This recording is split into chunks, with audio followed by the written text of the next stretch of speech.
हासु ढोलकिया जी, आपसे एक चर्चा करना चाहेंगे। मैंने आपको इनवाइट तो इसलिए किया था क्योंकि आपने लैब ग्रोन डायमंड्स में फोरे किया है, लेकिन प्राइम मिनिस्टर की जो स्टेटमेंट है वो ऑफ कोर्स एक हेडलाइन है यहाँ पर।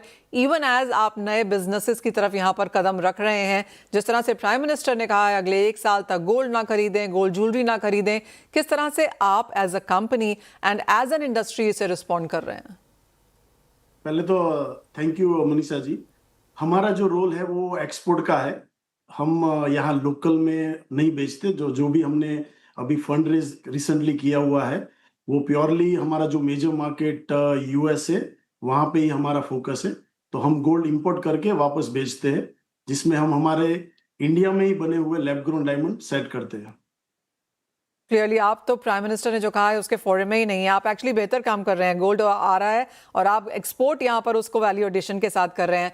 आप लैब ग्रोन में यहाँ पर एंटर किए हैं, जो कि एक लेटेस्ट यहाँ पर फोरे है आपकी तरफ से। बड़ा मार्केट साइज देखते हैं, बेटर मार्जिन देखते हैं इसमें आप? Definitely it is a growing market, क्योंकि अभी भी नया सेगमेंट है। यूएस में मैच्योर हो गया है, कंज्यूमर के मतलब माइंड में लैब ग्रोन स्टोरी बैठ गई है। India we feel that India is also ready. तो अगर मार्जिन की बात करें तो डेफिनेटली नया सेक्टर है। प्लस हमारे लिए स्पेशली हम ग्रोइंग भी खुद करते, कटिंग पॉलिशिंग करते, ज्वेलरी बनाते हैं, तो हमारे लिए ये बहुत अच्छा मार्जिन एवेन्यू है ग्रुप के लिए। और आने वाले समय में किस तरह की ग्रोथ और कौन सी कंट्रीज आप टारगेट कर रहे हैं? सो अभी फिलहाल हमारा मेन मार्केट है यूएस, जिसमें मेन हमारा ग्रोथ है। और हम लोग एक्सपांड कर रहे हैं UK, Europe and middle east में। और लेटर हमारा प्लान है इंडिया में रिटेल फुटप्रिंट का, जिसमें हम 300 स्टोर इन नेक्स्ट 5 इयर्स का प्लान कर रहे हैं।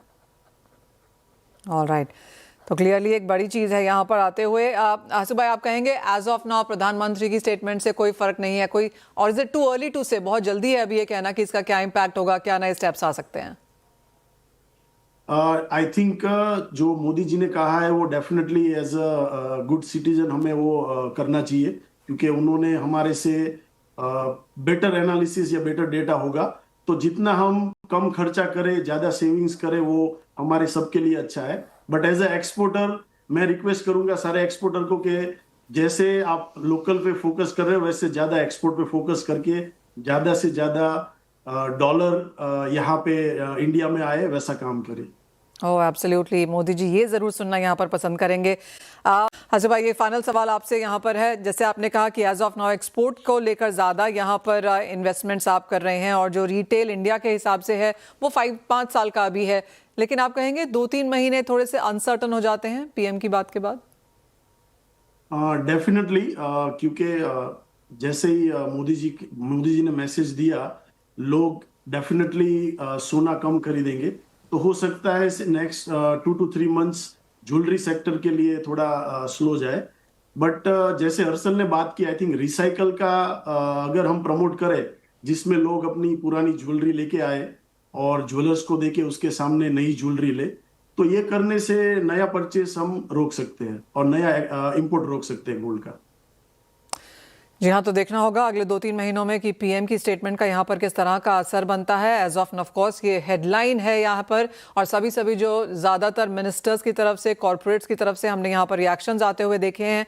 सभी ने इन सम सेंस इसको सहारा है, क्योंकि प्रधानमंत्री ने कोई पॉलिसी चेंज नहीं किया है, इसे मैंडेटरी नहीं किया है, उन्हें एक सुझाव दिया है, और कंट्री से किस तरह से रिएक्ट करती है उसके ऊपर सरकार की नज़र होगी।